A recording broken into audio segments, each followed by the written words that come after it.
अस्सलामु अलैकुम everyone, welcome to जोर का जोड़। मीरब ज़ीशान की तरफ से आपको बहुत बहुत खुश आमदीद। नाजरीन, कल अगेन लाहौर कलंदर्स जो है उनकी एक शिकस्त की हैट्रिक हो गई। हम उम्मीद कर रहे थे कि विनिंग की हैट्रिक होगी, लेकिन तीसरी शिकस्त हो गई। मुल्तान सुल्तान्स ने 5 विकेट से मैच अपने नाम किया। गो के फील्डिंग बहुत अच्छी नहीं थी, लेकिन फिर भी हमारे प्यारे इफ्तिखार साहब ने एंड पर मैच ऐसे हाथों में लिया जैसे कि बस उसी का इंतज़ार था। दूसरी जानब आज अब मैच है क्वेटा ग्लेडिएटर्स और इस्लामाबाद यूनाइटेड का। इसमें भी देखना ये है दोनों कप्तान में कौन सा कप्तान जो है वो हावी है, किसकी टीम ज़्यादा अच्छी होगी। इस हवाले से नाज़रीन बात करते हैं, बढ़ते हैं अपने पैनलिस्ट की तरफ। नाज़रीन, आप सबकी जान, PSL की शान, हाफिज़ इमरान, अस्सलाम वालेकुम। मेरे बहुत शुक्रिया आपका। नाज़रीन, दूसरी जानिब स्टैट्स को जाहिर करेंगे स्टैट्स के माहिर उमर ज़ाहिर, अस्सलाम वालेकुम। जी वालेकुम अस्सलाम। उम्मीद है आप दोनों खैरियत से होंगे। अल्हम्दुलिल्लाह। बड़ा अच्छा कॉम्बिनेशन है आज दोनों का, रेड ब्लैक, मैंने भी ब्लैक, अच्छे लग रहे हैं हम लोग। बहुत ज़्यादा तारीफ खुद अपनी करनी चाहिए, मुझे पता है मेरे से बहुत लोग जेलस होते हैं। अच्छा, कमिंग टू द मैच, हाफिज़ साहब तीसरी शिकस्त, क्या गलती हुई? हम तो कल काफ़ी होपफुल थे कि फ़खर जमान है टीम में। साइज़ फरहान तो चलो आउट हो गए, लेकिन उसके बाद हमारे पास वेंडर ड्यूसन थे। रन्स बहुत ज़्यादा ऑन बोर्ड नहीं थे, लेकिन फिर भी कहाँ मिस्टेक्स हुई हैं? आसानी से चेज़ हो गया स्कोर। तो देखें, अगर आप मजमूई तौर पर कलंदर्स के कल की मैच की बात करें तो कुछ चीज़ें आपको बड़ी निगाह में रखने पड़ेंगी कि असल में कल उनके साथ क्या हुआ। कलंदर्स के साथ जो हुआ है वो होना नहीं चाहिए था। मैच उनको जीतना चाहिए था। 166 रन उन्होंने ऑन बोर्ड किए। अगर आप इसका स्कोर कार्ड देखें तो इब्तदा अच्छी थी, ठीक है जी। पहला विकेट जब गिरता है और उसके बाद साहिबजादा फरहान और फ़खर की जो परफॉर्मेंसेस रही हैं, अगर आप उसको देखते हैं, वेंडर डूसन और फ़खर की जो पार्टनरशिप लगी, अगर आप उसको देखें तो दूसरी विकेट 97 रन पर गिरी है, ठीक है। और उस वक्त 13 ओवर्स हो चुके थे, ठीक है। इसके बाद 114 पर तीसरी विकेट गिरती है फ़खर जमान की। तो अगर आप 100 रन 12 ओवर में कर लिए आपने, तो आखिरी 8 ओवर्स में आपने सिर्फ, इसका मतलब ये है कि 63 रन जो हैं वो ऑन बोर्ड जोड़े हैं। तो ये कारकर्दगी आखिरी 8 ओवर्स के एतबार से तो क्रेडिट देना चाहिए इनको, क्या इनका मुल्तान सुल्तान्स की टीम को। और इससे पहले अगर आप देखते हैं ना, तो ये 5-6 ओवर्स में अच्छे खासे रन्स सर्कल में कर चुके थे कलंदर्स। तो 5-4 ओवर्स जो दरमियान के हैं ना, वो मुल्तान सुल्तान्स ने बॉलिंग बहुत अच्छी की। तो ये पहले 10 सर्कल के इब्तदाई ओवर जो हैं वो बेहतर खेले, ऐसा ही ना कि उमर ज़ाहिर साहब। और उसके बाद जो 2-3-4 ओवर्स का खेल था, उसमें बाउंस बैक किया मुल्तान ने और बाउंड्रीज नहीं लगाने दी उनको। तो एक ये सबसे पहले उनको हुआ कि जो मोमेंटम उन्होंने लिया था वो उसको उस हिसाब से कर नहीं पाए। मतलब 4-5 ओवर्स अगर फ़खर भी खेल रहे हैं, वेंडर डसन भी खेल रहे हैं, और अगर बाउंड्री नहीं लगती है, फिर इसका मतलब यह है कि या तो बहुत शानदार गेंदबाजी हो रही है, या फिर यकीनी तौर पर शानदार गेंदबाजी हो रही है, और वो उस मोमेंटम को आगे नहीं ले पाए। फिर उसके बाद बाउंस बैक उन्होंने किया और रन्स जो हैं वो 190 या 200 के करीब जाने से उनको रोका, जो कि उस इतने रन्स होने चाहिए थे कलंदर्स की तरफ से। एक ये हुआ। दूसरा ये कि जब वो बॉलिंग के लिए आए हैं तो अभी तक गो के अच्छा आगाज़ किया। पहला ओवर शाहीन आफरीदी ने जिस अंदाज से किया, शाहीन के 1 ओवर में रन ज़्यादा हुए हैं, 3 ओवर उन्होंने बहुत अच्छे किए, और वो ओवर जिसमें बहुत ज़्यादा ज़रूरत थी कलंदर्स को, उसमें उनको रन ज़्यादा हो गए। लेकिन इब्तदा में जो आगाज़ था थोड़ा अनलकी भी आप कह सकते हैं इस एतबार से कि रिजवान ने जो पहला ओवर खेला है, हल्की सी भी लक फेवर कर जाती शाहीन को, तो रिजवान की इनिंग्स उसी ओवर में ख़त्म हो जाती है। आप देखें कि कितने ज़्यादा वो विकेट के लिए उनको लग रहा था कि उनको विकेट मिलनी चाहिए, कि उन्होंने रिव्यू लिए फौरी तौर पे। तो एक ये कि उनको लक फेवर नहीं किया नए गेंद के साथ। अगर विकेट मिलता तो ऑल टुगेदर डिफरेंट मैच होता, अगर रिजवान लंबा ना खेलते। फिर ड्रॉप कैचेस जिस अंदाज में उन्होंने किए अहम मौके के ऊपर, उसने भी बहुत नुकसान पहुँचाया। बिल्कुल ऐसे ही है। तो ये 3-4 चीज़ें ऐसी हैं जो कलंदर्स की तरफ से उतनी अच्छी नहीं हुई। अगर होती तो उनको फ़तह मिल सकती थी, लेकिन इस सारी सूरत हाल में रिजवान को ज़रूर क्रेडिट मिलना चाहिए कि उन्होंने एक अपनी टीम के लिए कैप्टन्स नॉक खेली, और एक ऐसी पिच पर जहाँ पर आगाज़ में बॉल हिल रहा था, ठीक है, बाउंस भी मिल रहा था, पेस भी उसमें निकल रही थी, रफ्तार भी अच्छी के साथ गेंदबाजी हो रही थी। वहाँ पर उन्होंने मुश्किल वक्त गुजारा और फिर जब वो उनको स्ट्राइक रेट को बढ़ाने की ज़रूरत थी, उस वक्त भी उन्होंने जब अटैक की ज़रूरत पेश आई तो अटैक भी किया, भाग कर भी रन दिए। तो जो पार्टनरशिप जिसकी ज़रूरत थी कलंदर्स को, मुल्तान सुल्तान्स को, वो उन्होंने लगाई। और फिर जब मैच थोड़ा करीब आ सकता था, या हम उसको ये कह सकते हैं कि लास्ट ओवर ड्रामा हो सकता था, वो सारे के सारा उम्मीदों पर पानी फेरा इफ्तिखार ने। इफ्तिखार ने जिस अंदाज में रन्स किए, और बिलखुसूस जो ज़मान खान का ओवर था, अमूमी तौर पर 2 गुज़िश्ता सीज़न जो गुजरे ना, उसमें अगर आप देखते हैं तो 19वां या 20वां ओवर जब ज़मान करते हैं तो बहुत शानदार गेंदबाजी का मुजाहरा करते रहे। लेकिन इस मरतबा जो कल मैच खेला गया, ज़मान को बिल्कुल कुछ समझ नहीं आया। अच्छे बॉल जो किए थे उस पर भी उन्होंने इफ्तिखार ने रन्स निकाले। किसी जगह पर यह भी नज़र आया कि ख़राब गेंदबाजी थी, लेकिन अच्छे गेंदों पर भी उन्होंने इफ्तिखार ने रन्स निकाले। और एक ओवर में जो कि 2 ओवर का मैच हो सकता था, इफ्तिखार ने 1 ओवर मैच उसको बदल दिया। बिल्कुल तो कलंदर्स की सारी कारकर्दगी घूमती है सिर्फ और सिर्फ, अब आप देखते हैं 3 मैचेस में मुसलसल नाकामियों के बाद वो घूमेगी शाहीन हारिस ज़मान, शाहीन हारिस ज़मान, बिल्कुल हारिस ज़मान शाहीन, ठीक है जी, ज़मान हारिस शाहीन, हारिस शाहीन ज़मान, हारिस शाहीन, कान इधर से पकड़े या उधर जिधर से मर्जी पकड़े। ये तीनों जब तक अच्छी गेंदबाजी नहीं करेंगे उस वक्त तक नहीं मैचेस कलंदर्स के लिए जीते जाएंगे। कलंदर्स के मैचेस जीतने के लिए फ़खर का रन्स करना, ज़मान का अच्छी गेंदबाजी करना, शाहीन और हारिस का विकेट्स लेना और अच्छी गेंदबाजी करना, ये बहुत ज़्यादा ज़रूरी हैं। और ये क्लिक कर सकते हैं। अभी अगला जो मैच है मेरा ख्याल है वो शाय होप भी खेलेंगे, तो हो सकता है कि कार्लोस ब्रैथवेट की जगह पे शाय होप एक ओवरसीज़ प्लेयर की हैसियत से खेलते हुए दिखाई दें, या फिर वो कोई और तब्दीली करते हैं। इनको एक विकेट कीपर की तो ज़रूरत है, तो शाय होप के आने से ये ज़रूर होगा कि अगर आपका एक रेगुलर विकेट कीपर होता है तो जो आप रिव्यू के ऊपर भी जाते हैं तो वो भी अपनी उसमें ज़्यादा बेहतर राय दे सकता है। फिर या फिर आप जब उसको बैटिंग ऑर्डर जो है उसमें भी अगर आप देखते हैं तो शाय होप के आने से उसको भी फ़र्क पड़ सकता है। ये चीज़ें हैं अब, लेकिन कलंदर्स के पास जो अब वक्त है, अब उनके बाकी जितने भी मैचेस हैं उनके पास वापसी के इम्कानात कम इस लिहाज से हैं कि अब वो हार जो है वो उनके लिए किसी भी सूरत वो बर्दाश्त नहीं है उनके लिए, क्योंकि अगर उन्होंने टूर्नामेंट में रहना है तो उनको कम से कम अगले 5 मैचेस में से 5 जीतने पड़ेंगे कम से कम।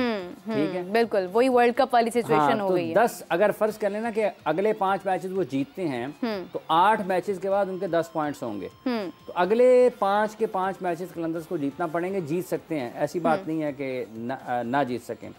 थोड़ा सा जो उनको एक एतमाद मिला होगा वो इस एतबार से ज़रूर बेहतर होगा कि एक ये कि शाहीन बेहतर रिदम में आए। कल जो गेंदबाजी हुई, हारिस निस्बतन बेहतर गेंदबाजी उन्होंने की निस्बतन, लेकिन जो गेंदबाजी वो कर रहे हैं वो इससे बहुत बेहतर बॉलर हैं। शाहीन इससे भी बहुत बेहतर बॉलर है, ज़मान इससे भी बहुत बेहतर बॉलर है। तो अगर ये तीनों अपनी ट्रू पोटेंशियल पर चले जाते हैं, जो कि क्लिक करने की चीज़ है, जिस दिन इन्होंने क्लिक कर लिया, ये मैचेस एक आध मैच इन्होंने जीत लिया ना एक मैच, तो उसके बाद ये आपको लगेगा कि मुख्तलिफ टीम नजर आ रही है। और ये देखें ये कोई इतनी आसान टीम नहीं है। पूरी PSL में अगर आप फास्ट बॉलिंग की बात करते हैं ना, तो इतनी बासलाहियत बॉलिंग लाइन किसी के पास नहीं है। तो ये जो है इन तीनों का अगर रन्स का विकेटें लेंगे तो कलंदर्स के लिए आने वाले मैचेस ज़्यादा आसान हो सकते हैं, बेहतर हो सकते हैं। बिल्कुल सही, बिल्कुल सही। इसी के साथ साथ मैंने सोचा सितारों के ऊपर भी जरा नजर डाल लेते हैं। जंजानी साहब ने हमें ज्वाइन किया है। जंजानी साहब अस्सलाम वालेकुम। वालेकुम सलाम मीरब, कैसी हैं आप? सबको मैं बिल्कुल ठीक हूँ, मैं बिल्कुल ठीक हूँ जंजानी साहब, उम्मीद है आप भी खैरियत से होंगे। अल्हम्दुलिल्लाह अल्हम्दुलिल्लाह। जंजानी साहब, इस्लामाबाद का और क्वेटा ग्लेडिएटर्स का आज मैच है, और जैसा आपने कल भी कहा था कि मैच की सूरत हाल कुछ किसी की तरफ हो सकती है, कुछ किसी की तरफ हो सकती है, और इसी तरह एंड तक रही और फाइनली डिसाइड हो गया कि कौन सी विनिंग टीम है। आज के हवाले से क्या महसूस कर रहे हैं? कैप्टन्स को अगर देखा जाए तो कौन सा कैप्टन, किस टीम का कैप्टन ज़्यादा मजबूत नज़र आ रहा है? बिल्कुल ऐसे ही चले। कल एक चीज़ अच्छी हुई कि शाहीन हमें थोड़ा सा फॉर्म में वापस आते हुए नजर आए, और अब आहिस्ता आहिस्ता इंशाल्लाह फॉर्म में आते चले जाएंगे। आज के मैच की अगर मैं बात करूं, क्वेटा ग्लैडिएटर और इस्लामाबाद यूनाइटेड में अगर दोनों टीम्स का कॉम्बिनेशन देखा जाए तो इसमें क्वेटा ग्लैडिएटर जो है वो जीतती हुई दिखाई दे रही है इस्लामाबाद यूनाइटेड पे काफ़ी हद तक। और दूसरी जानिब जब कैप्टन्स की बात की जाए तो कोटिया ग्लैडिएटर के जो कैप्टन हैं वो शादाब के ऊपर भी हावी है कि दोनों सूरतों के अंदर मुझे ये लगता है मेरे नाक़िस इल्म के मुताबिक कि आज कोयटा जो है वो फतह समेट सकती है और इस्लामाबाद यूनाइटेड और शादाब को टफ टाइम मिलने जा रहा है आज के मैच के अंदर। चलें जी, अब तो ये तो देखना पड़ेगा क्योंकि अभी एक मैच जो है वो इस्लामाबाद यूनाइटेड जीत गए थे और उसके बाद अब देखते हैं क्या होता है। ज़ंजानी साहब, अगर मोहम्मद आमिर की बात की जाए तो उस हवाले से क्या कहेंगे? क्या लगता है कि वो भी उनके सितारे भी उनके हक में हैं? मोहम्मद आमिर चूँकि इनका मैं प्लानट देख रहा था मार्स से बिलोंग करते हैं, एरीज इनका ज़ोडिक साइन है। ऐसे लोगों के अंदर इनफरादियत पसंदी भी होती है और तख्लीकी सलाहियतों के भी हामिल होते हैं, नुमाया रहना चाहते हैं, पहलकारी इनके अंदर बहुत ज़्यादा होती है। तो आमिर जो है वो बिल्कुल फॉर्म में नज़र आ रहे हैं। मार्स आजकल एक्सॉल्टेशन में है, बहुत अच्छी जगह पे चल रहा है। तो बिल्कुल आमिर जो है वो बेहतर परफॉर्म करेंगे और जिस सीज़न में ये PSL मैच होने जा रहा है इस सीज़न के अंदर थ्रू आउट द टूर्नामेंट अभी तक पीछे उनकी जो भी परफॉर्मेंस रही हो, लेकिन अब मैं देख रहा हूँ कि वो उभरते हुए आगे निकलते हुए बिल्कुल दिखाई दे रहे हैं और उनकी जो बॉलिंग है वो काफ़ी अर्सा याद भी रखी जाएगी। इंशाल्लाह इंशाल्लाह, क्योंकि मोहम्मद आमिर के साथ उम्मीदें भी इतनी ज़्यादा हैं कि अच्छा लगता है उनके बारे में अच्छा सुन के। ज़ंजानी साहब, अगर मुल्तान सुल्तान्स की बात की जाए तो वो भी एक मुसलसल विनिंग टीम है, पॉइंट्स के एतबार से भी देखा जाए। मुल्तान सुल्तान्स को टफ टाइम कौन सी टीम आपको लगता है कि दे सकती है? अभी मेरे पास पूरा टूर्नामेंट का चार्ट मौजूद है और मेरी वर्किंग के मुताबिक मुल्तान सुल्तान जो है वो सारों को ही टफ टाइम देता हुआ दिखाई दे रहा है। अभी तक कोई भी ऐसी टीम कोयटा ग्लैडिएटर के अलावा कि कोयटा ग्लैडिएटर एक ऐसी टीम है जो मुल्तान सुल्तान को टफ टाइम दे सकती है और मेरा ख्याल कमिंग मैच मुल्तान सुल्तान का तकरीबन 25 तारीख को होगा कोयटा के साथ। तो वो एक बड़ा मजे का मैच, दिलचस्प होगा, देखने वाला मैच होगा। उस मैच में काफी मजा भी आने वाला कि बड़ा दिलचस्प मैच होगा वो इंशाल्लाह। बिल्कुल बिल्कुल, हमें बेसब्री से इंतजार है। ज़ंजानी साहब, आपका ज़्यादा वक्त नहीं लेना चाहूँगी, लेकिन शाहीन के बारे में बात करना बहुत अहम है क्योंकि आपने इससे पहले ये कहा था कि शाहीन का अच्छा वक्त शुरू हो गया है। कल आप कह रहे हैं कि वो फॉर्म में नज़र आ रहे थे, लेकिन फिर भी शायकीन क्रिकेट जो शाहीन से मोहब्बत करते हैं वो अभी भी शाहीन की वो फॉर्म मिस कर रहे हैं। आप क्या कहेंगे इस हवाले से? ऐसा है कि कमिंग मैचेस के अंदर शाहीन का चूंकि आगे मैच 24 तारीख को है उसमें भी ये फॉर्म में नज़र आएंगे, फिर उसके बाद 25 तारीख को भी इनका मैच है उसमें भी ये फॉर्म कि इनफरादी हैसियत से शाहीन बिल्कुल फॉर्म में आते हुए दिखाई दे रहे हैं और आगे चल के मज़ीद अच्छी बॉलिंग करेंगे। और लेकिन जहाँ तक एज अ टीम कैप्टन की बात करूँ या ओवरऑल टीम की बात करूँ तो लाहौर कलंदर जो नाम है वो इस दफ़ा मुझे लग रहा है कि शायद शायकीन की उम्मीदों पे पूरा ना उतर सके। हाय हाय, बड़े दुख की बात है। वो हिंदी का एक लफ्ज़ है ना, बड़ी दुगेदा है, दुबेदा है कि दुगेदा, कुछ इस तरह का लफ्ज़ है। ज़ंजानी साहब, आपका बहुत शुक्रिया, आपने ना वक्त दिया। कल आपसे मज़ीद हम कुछ सितारों के हाल जानेंगे क्योंकि ये दिन ब दिन जैसे जैसे मैचेस आगे बढ़ते जा रहे हैं सितारों को भी साथ साथ रखना बहुत ज़रूरी है। उमर, आपसे जानना चाहूँगी कि इस्लामाबाद यूनाइटेड और आज मैच है कोयटा ग्लैडिएटर्स का, आमने सामने थ्रू आउट द PSL कितनी बार हुए हैं? ये आमने सामने जो है ये दोनों टीमें 17 मरतबा हुई है, जिसमें से 9 मरतबा यूनाइटेड जीते हैं और 8 मरतबा ग्लैडिएटर्स जीते हैं। ये दोनों टीमें जो है पहली बार 4 फरवरी 2016 को टकराई थी और जिसमें से पहली बार जो है वो ग्लैडिएटर्स जीते थे।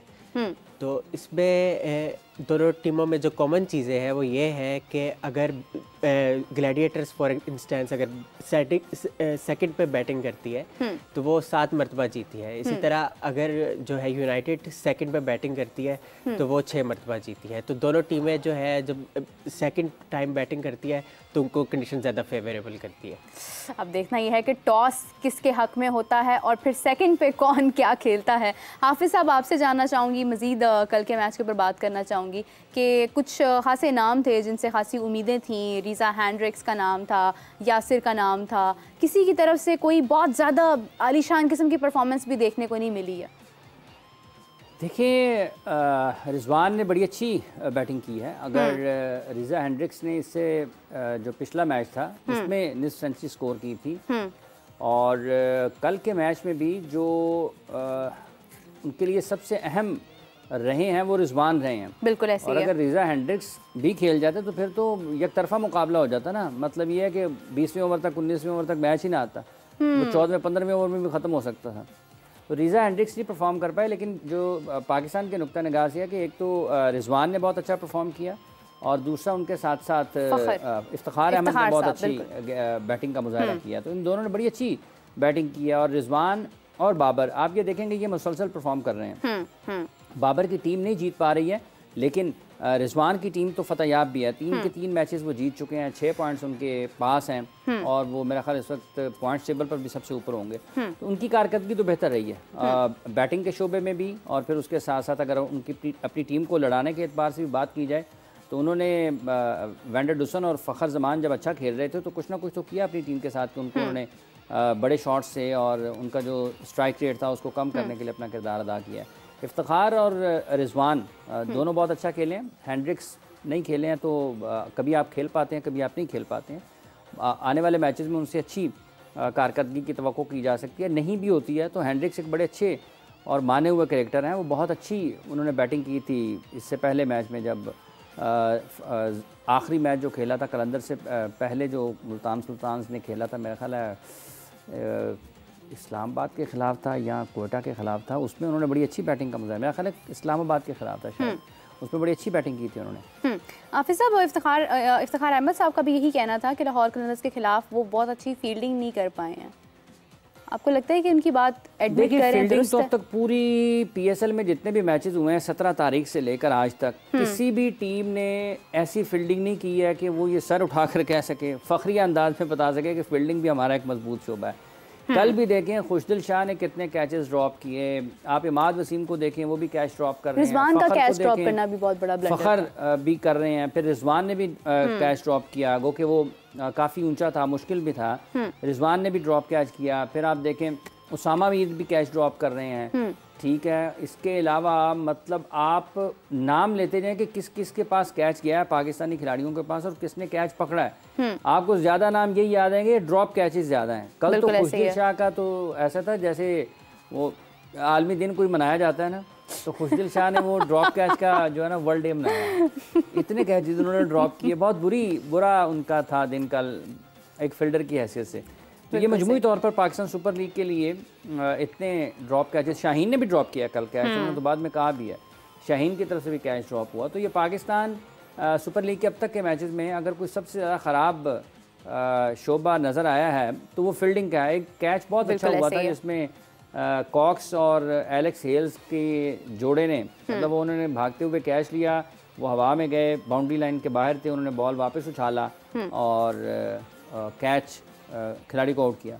उसके अलावा अगर आप मजमूई तौर पर देखते हैं तो पाकिस्तानी फील्डर्स की कारकर्दगी को बहुत ज़्यादा अच्छी नहीं रही है। गैर मुल्की फील्डर्स भी कहीं ना कहीं आपको लगता है कि फील्डिंग के शोबे में जो कलंदर्स का पहला या दूसरा मैच था उसमें रिजा हेंड्रिक्स ने भी खासी गलतियाँ थी उनकी।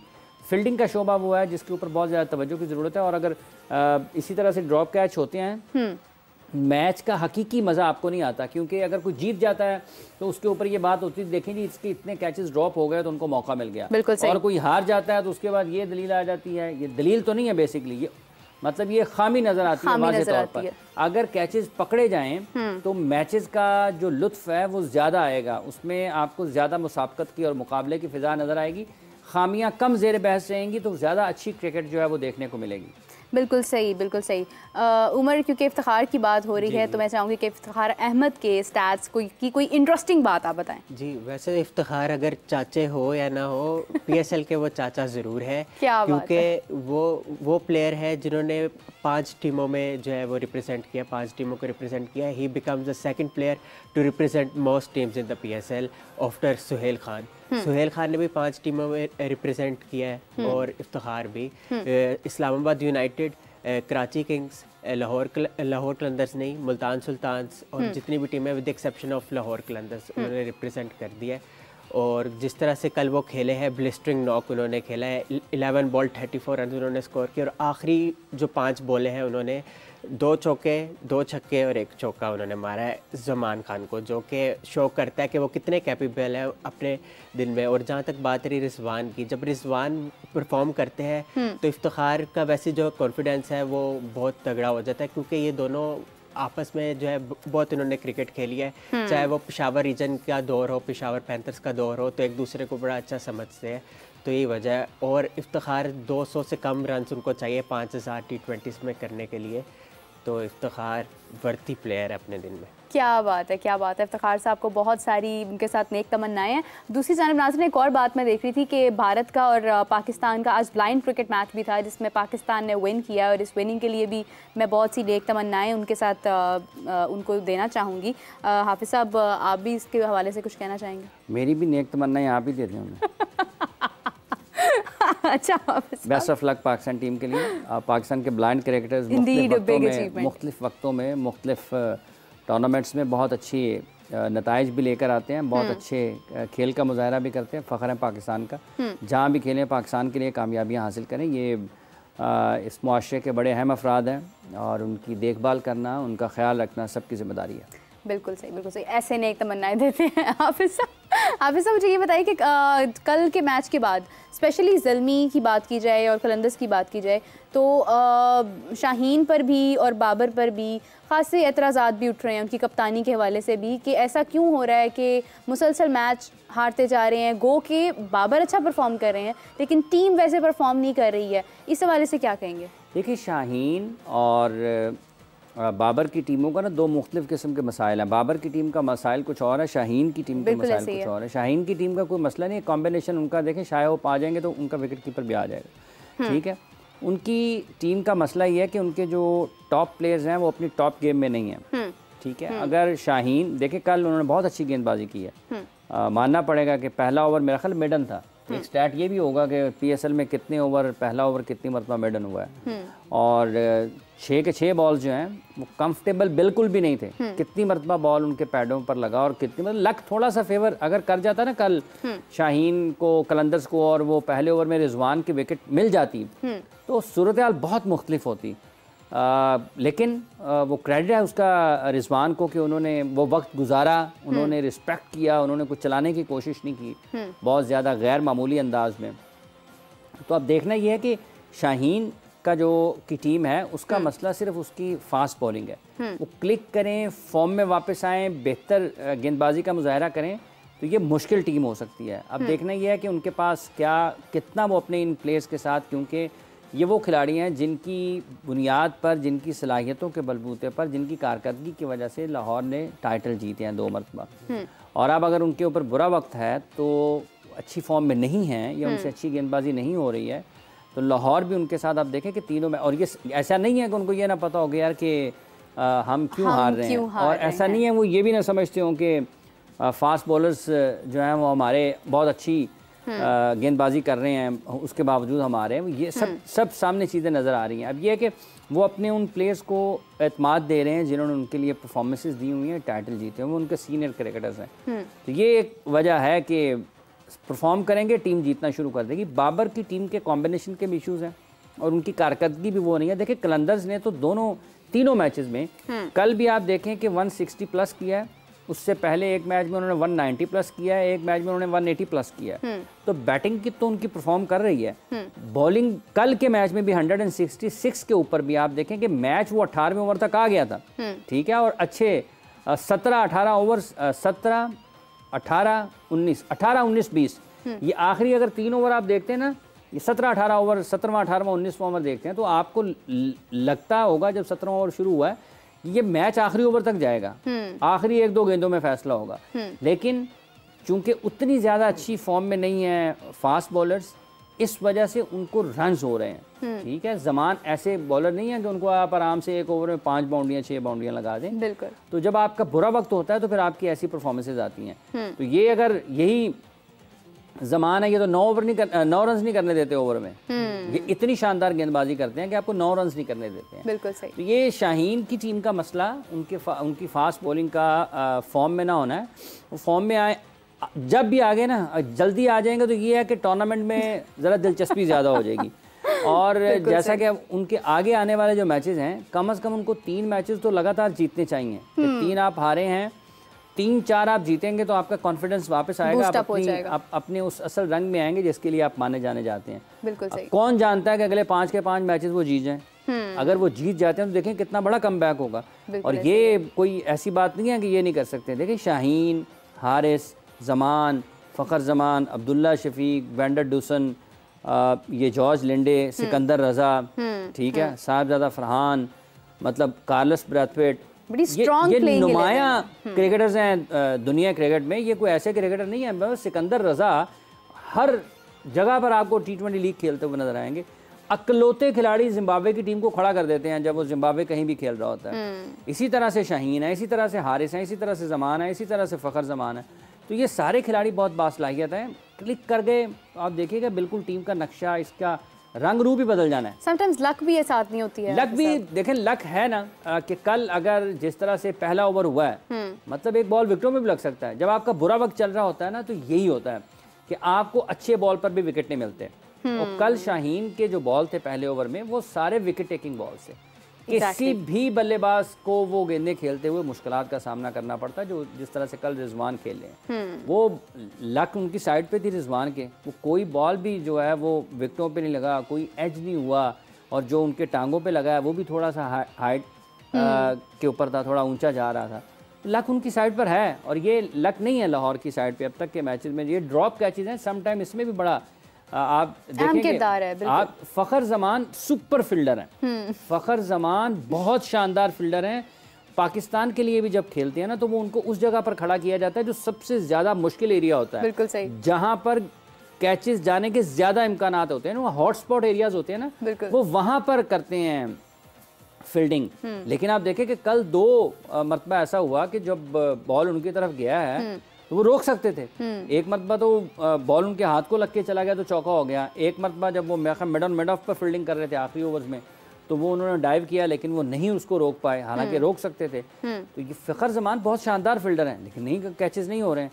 उसामा मीर का कहा जा सकता है कि फील्डिंग में उनके कुछ खामियां, उतने ज़्यादा अच्छे फील्डर नहीं है, लेकिन फ़खर बहुत अच्छे फील्डर हैं। बिल्कुल सही, बिल्कुल सही। फील्डिंग की बात हो रही है, टैलेंट की बात हो रही है। उमर, आपसे सवाल करना चाहूँगी कि आज चूँकि इस्लामाबाद यूनाइटेड और मैच है क्वेटा ग्लैडिएटर्स का, इन दोनों की अगर आप एक स्पेशलिटी को देखते हैं या आप कोई चैलेंजिंग उनकी टेक्निक को देखते हैं, दोनों के पास क्या ऐसी चीज़ है जो दोनों को सूट करती है?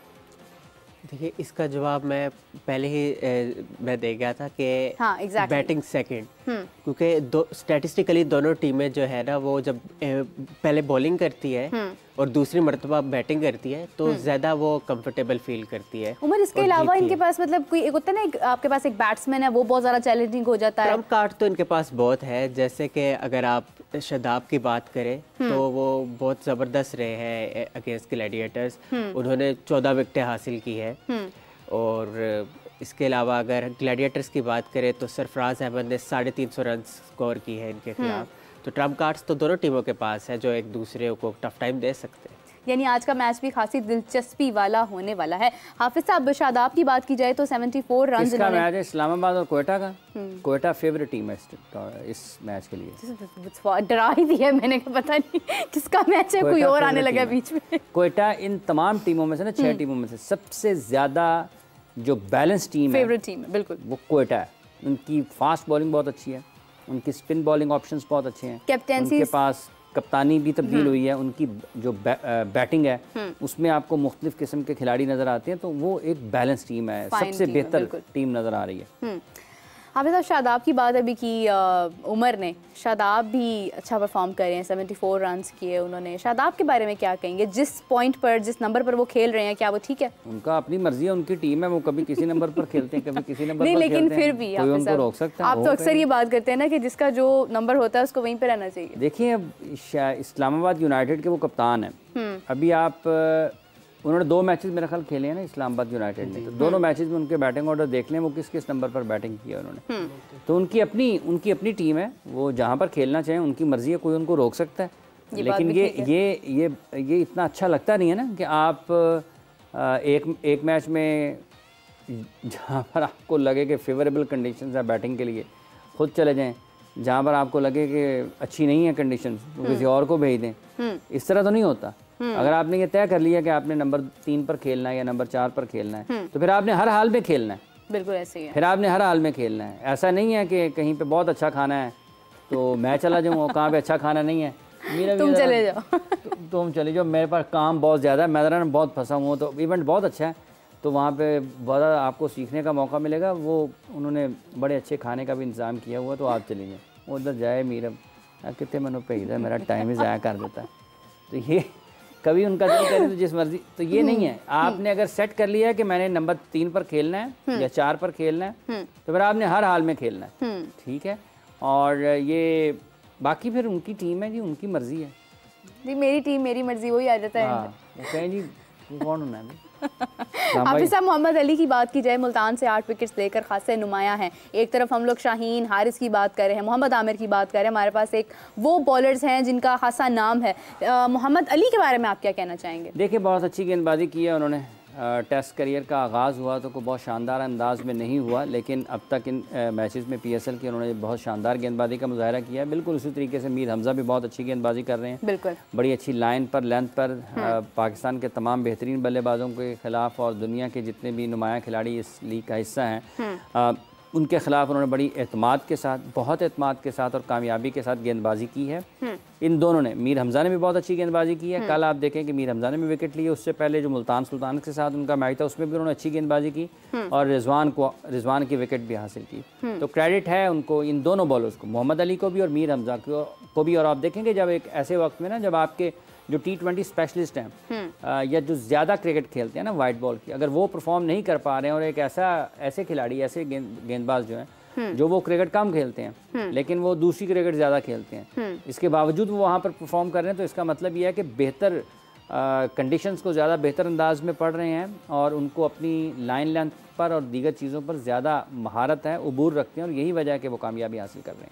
हाफिज़ साहब, अभी एक अपडेट मुझे मिली कि मोहम्मद रिजवान 2021 के बाद T20 क्रिकेट में सबसे ज़्यादा स्कोर बनाने वाले बल्लेबाज बन गए हैं। इन्होंने 126 मैचेस में 51.36 की स्पीड के साथ 5,293 रन्स बनाए। 5,000 वो मुसलसल अच्छा खेल रहे हैं जब से उनका बैटिंग ऑर्डर चेंज हुआ है ना, वो ओपन करने के लिए आए हैं। तो वो पाकिस्तान में खेलें या लीग्स में खेलें, वो हर जगह पर उनकी कारकर्दगी में तसलसल नज़र आता है।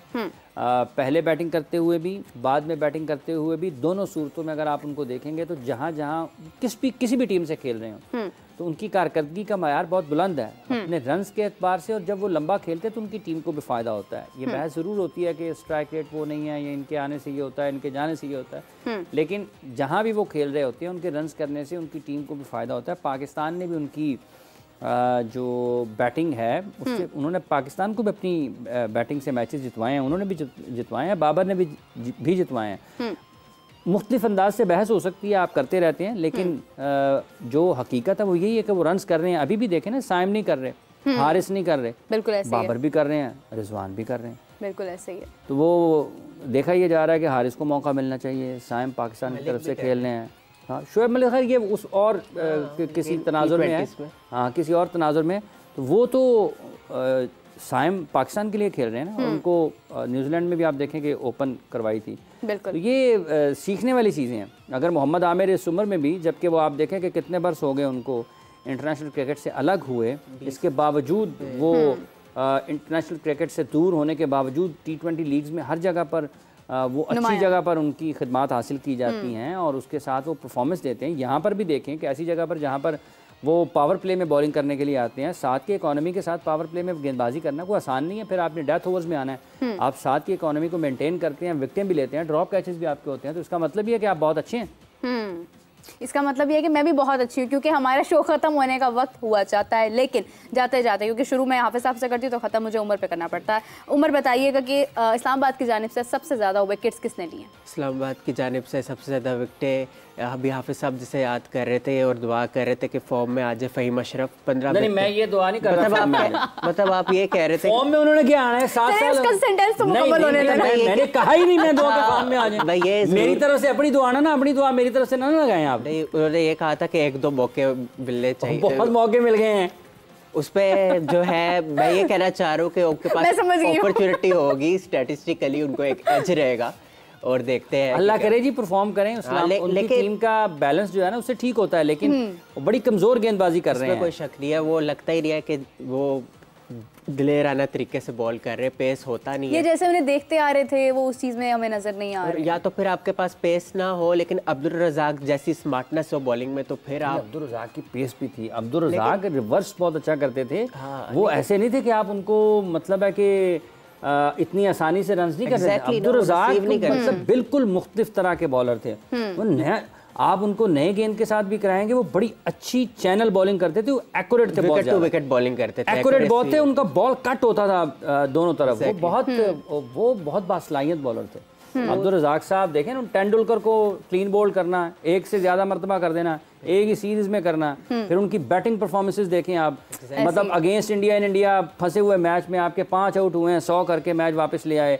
Against south Africa Abu Dhabi में एक इपिक नॉक खेला। कोई मुवाजना नहीं बनता। हमारे जो खिलाड़ी जिनका कभी नाम होता था आज भी उनका नाम गूंजता है। नाज़रीन, इसी के साथ साथ मुझे इजाज़त दीजिए, आपसे मुलाकात होगी कुछ देर बाद यकीनन, तब तक मैच शुरू हो गया होगा और हम लोग करंट सिचुएशन के ऊपर बात करेंगे। हाफिज़ साहब, आपका उमर, आपका बहुत शुक्रिया। नाज़रीन, आपसे मुलाकात होती है कुछ देर बाद, तब तक के लिए अल्लाह हाफिज़।